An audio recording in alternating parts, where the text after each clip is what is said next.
Run It Studios is the home of the Run Radio podcast and runradio.net, a podcast and station about the relentless, resilient, and innovative types, inspiring strides in life, business, and beyond.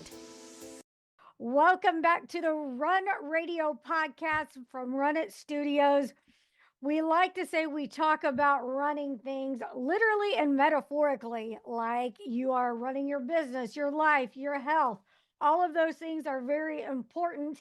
And today, someone that knows a little bit about being an entrepreneur, like many of us, a coach, you've written a few books, and we're going to talk about it. I want to welcome Chris Terzakos.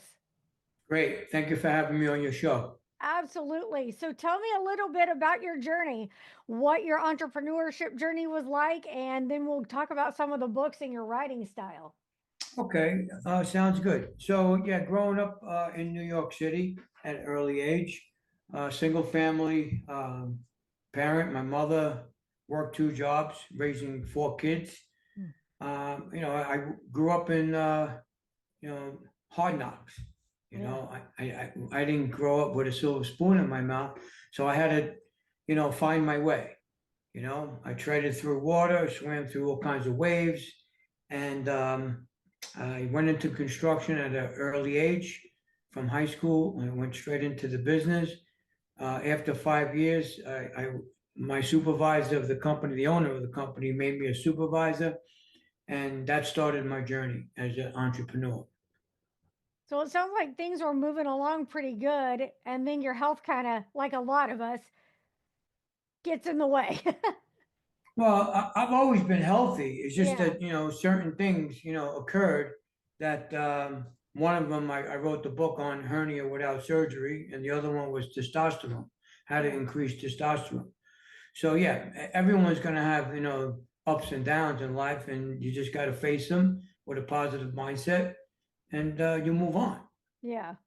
Was it easy for you? If were you brought up around positivity? I know it was tough at times, you were saying, but was it very encouraging? Well, your first question was, did I grow up around positivity? Absolutely not. Okay. No way. Yeah. Growing up in the streets of New York, there was no positivity. Yeah. The positive mindset came later on in life. In my early days, there was no positivity. Everything was just a mess. Yeah. How did you get that? Because a lot of times when you get in a negative headspace, it's not easy just to flip a switch or turn yourself around. Great question. How did you get that, right? So, how did I get it? Well, first, I lost my best friend. He got murdered. He was 20 years old, 21 years old. I was 20 years old. So, I lost my best friend. Um, I didn't make professional baseball. They did scout me out to become a professional baseball player. That didn't happen. Certain things, when they don't happen, then it's a wake up call. Why aren't these things happening? Why is there no, positive triggers? How come? And then you say to yourself, how come? And then later on, after my best friend was murdered, I'm going to say 6 years later, I lost my sister, my older sister. She was like my second mom. She used to put us to bed, cook us dinner, because my mom worked 2 jobs. So she died.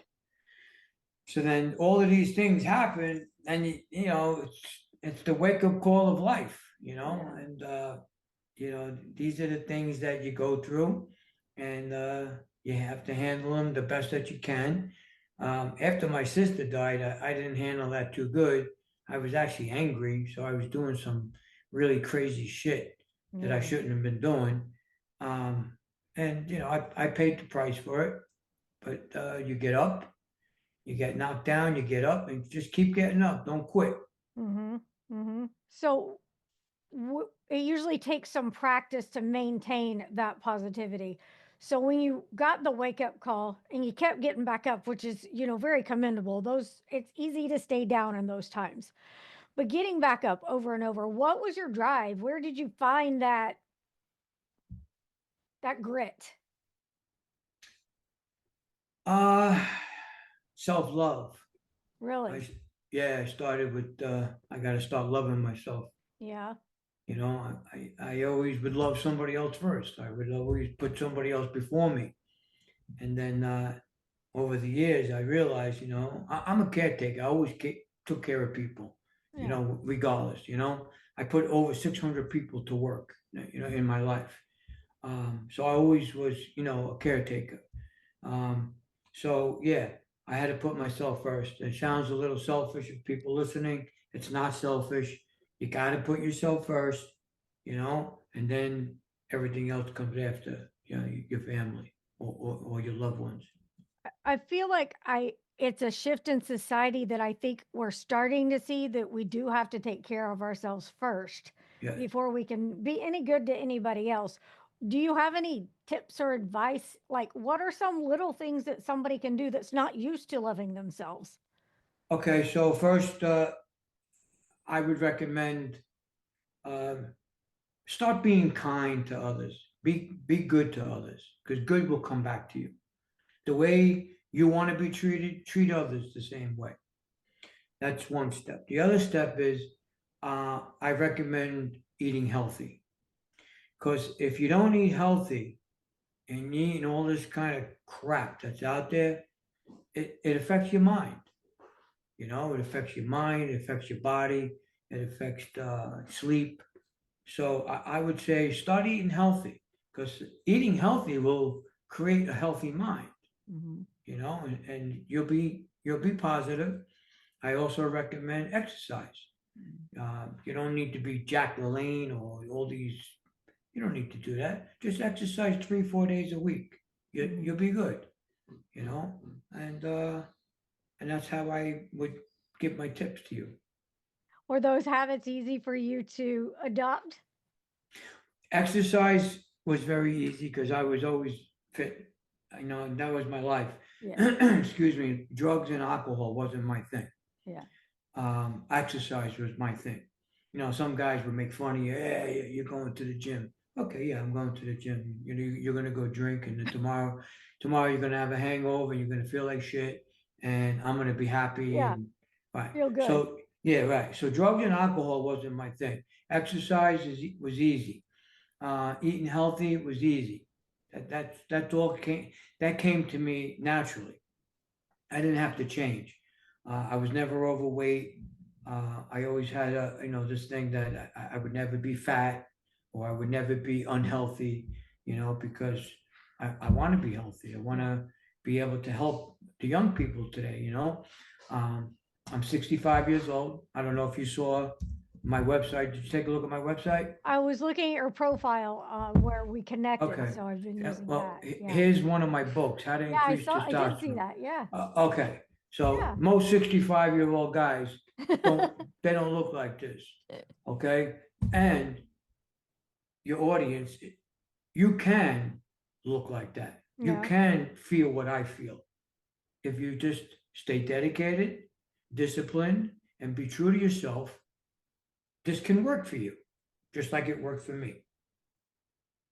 So when you decided to put some of that knowledge into your books, what was that process like for you? How did you know what book you were going to start with? When did you know you had a second book in you? How did you find the time to write? My wife, my wife, she's the one who encouraged me to write these 3 books. It was my wife.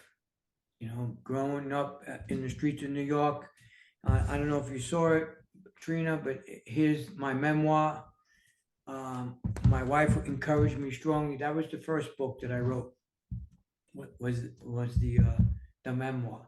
That was a tough book to write. A lot of different feelings inside that I overcame, throughout my life.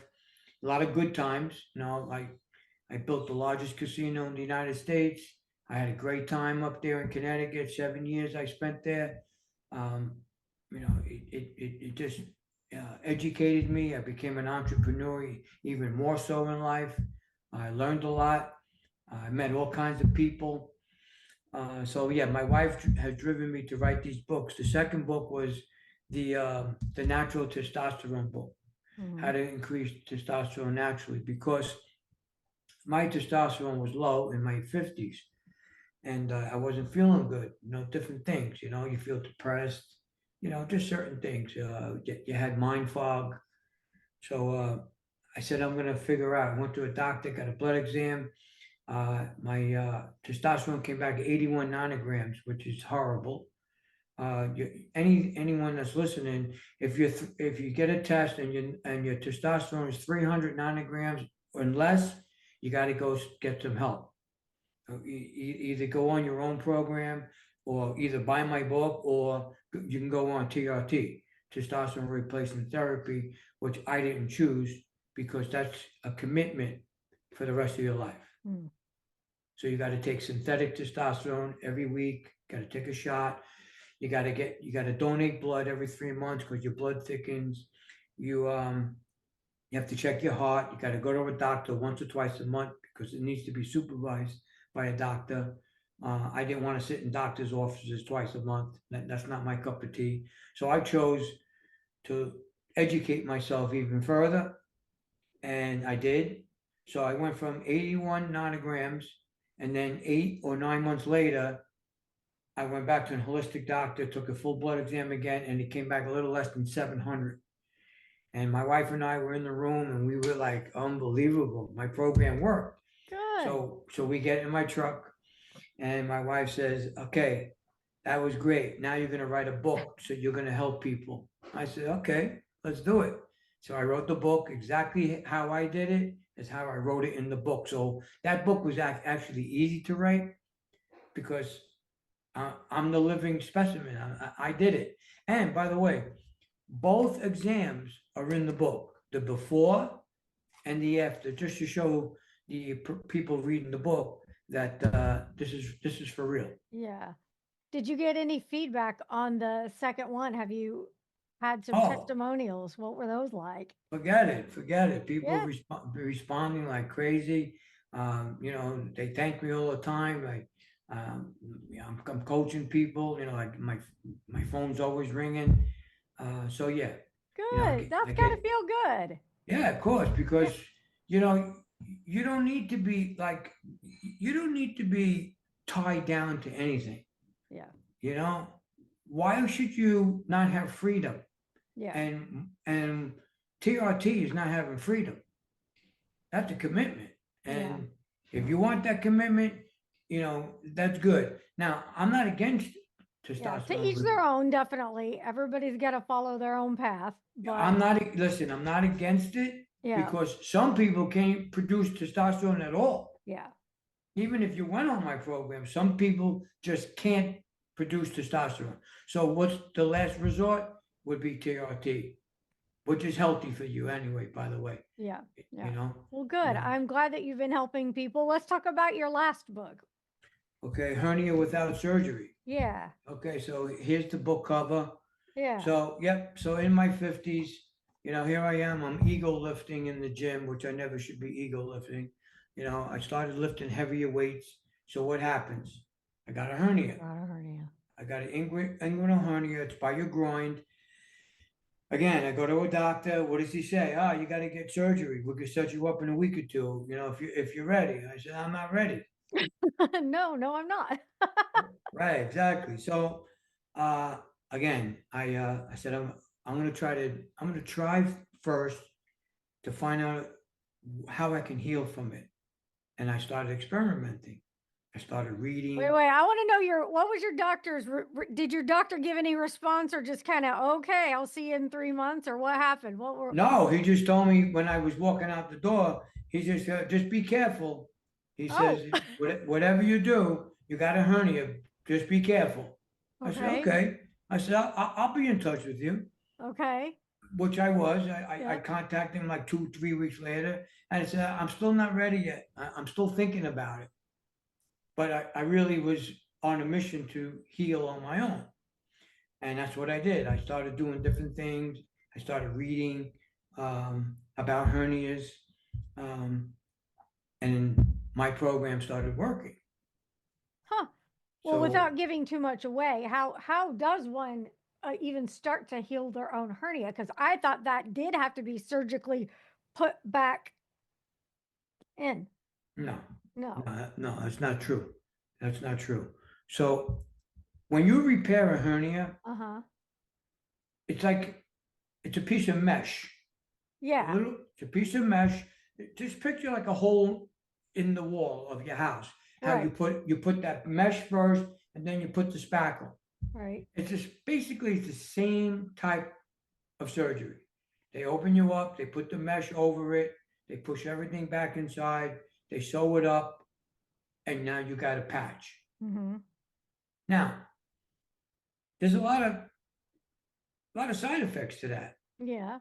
Okay, when you get surgery, I've spoken to people who have got the surgery. They say, "I wish I would have met you before. I never would have got the surgery." Really? I had so many complications. They told me what they were. But the thing is, with a mesh surgery, you could pop the mesh by lifting up heavy bottled water or groceries. Yeah. That could snap in your body, and then you got to go back, reopen you up again, and redo it over again. So these are things that I know and I didn't want. I said, I can't do this. Yeah. You know why? Knowing me, I would rip it open again because I'm in the gym all the time. Yeah. So I know me, I would rip that open again. I did it with stitches. I got stitches in my arm. I reopened them up because, that's what I did. And so anyway, I went on my own program. There's 9 steps to heal the hernia. You're always going to have the little perforation in your body. Okay. That will never close 100%, but it will close at least 50%. Because the way you treat the muscle around the hernia, the muscles will contract. And now the hole will get a little smaller. Okay. And after a while, you don't really see the hernia anymore. Okay. Now, when it does flare up, because they do flare up, stress is big. And stress is number one. When you're stressed out, your hernia will flare up. If you're exercising and doing some madness in the gym, your hernia will act up. Now, when I exercise, I always wear a hernia belt. Okay. So it's a belt, it's got a pad, it goes on tight around your waist, it holds the hernia in place. I can do any kind of exercise. I can lift heavy, I can lift light, I can do anything. That hernia is not going to pop out. So I recommend if you have a hernia and you're exercising, just be careful, put on a hernia belt, and you'll be safe. You cannot rip it open any bigger. As long as you got that hernia belt on, you'll be good. Once your exercise program is over for that day, take the belt off. You don't need the belt. Okay. Let's talk a little bit on belonging to yourself. Okay. So what encouraged or inspired you to write on that? It's a much needed topic, even a little bit personal, but when you had so many other things to talk about, your fitness, your diet, even if you wanted to, why did you choose to talk about kindness? My wife. Yeah. Oh yeah, my wife. She's the greatest thing that ever happened to me. I married her. I got married going on 6 years ago. I knew she was the one from the moment that I put my eyes on her. She bleeds kindness. Oh. She reigns with kindness, and she instilled that into me. Being kind. And like I said, I was always like a caretaker, but was I always kind? No. Yeah. No, Yeah, nice and kind are two different things. You just hit on something very important. You can take care of somebody, but you can also do it with or without kindness. 100%. Yeah. That's true. So yeah, I need to liberate myself from all my past traumas. So my wife encouraged me to write the book. We actually, this is interesting that you brought this up. When we were doing the outline, my wife and I, that's how you write a book. You do the outline first.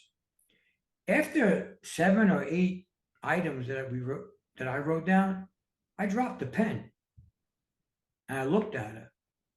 I said, "Who would want this life?" I said, "Look at this life that we just wrote down." And she said, "Stop. We're going to keep going. You're going to keep writing them down, and then you're going to take the outline and transform it into the book." I was like, wow, I wouldn't want this life, but I wouldn't be the person who I am today if I didn't go through what I went through in life. Oh, you mean you were reflecting on what had happened to you? Oh That's what yeah, you were, okay. yeah. And That so it book, was just, that book, Trina, took a year to write. so it was just eye-opening for you to reflect like that Yeah, really happened. yeah, yeah. There was Wow. times that I would write not a paragraph. I would write like a chapter, Yeah. and then like I told my wife, I need a break. I need like 3-4 day break from Yeah. writing the book. I need some downtime. Yeah, because you're going back to that place and Yeah, you got to reliving. relive it. You got to Yeah. relive different things that happen in your life. You got to relive it, and I did relive it, and here I am. And you're turning it around. I think that's something important for a lot of people. Hopefully, if someone's listening and they're in that bad place right now, they know that they don't have to stay there. 100%. If you're in darkness, there's always light. Just always remember, there's light. So if you're in the dark, you got to swim out of it like I did. Swim across it and look for the light because there is light. If you could do it differently and you could do something that you know now that could have gotten you out of it sooner, what would that be? That's a good question. It's the first time somebody ever asked me that question. Okay, that was a good one. What would it be? I would probably want to continue to stay in school Hmm. and get an education. Yeah. Being in the streets of New York, you see too much shit. Yeah. You see a lot of shit. I mean, a lot of shit. Yeah. And I saw it. If I was to redo it over again, I would want to stay in school, and take that path in school, maybe become, something else in life. I don't regret anything in my life. I have no regrets. But I do have a great deal of experience that if people need to talk to me about certain topics and I face those topics, I'm the guy to talk to. Good, good. I'm so glad that you have turned it around and you're still doing things that make you feel like you're living your best life. What's next? Do you have anything in the works? Not really. I think we're gonna open up. We're gonna open up like a retreat center. My wife has a plan to open up a retreat center. Oh. In another state. I believe we're gonna go to Hawaii possibly. Nice.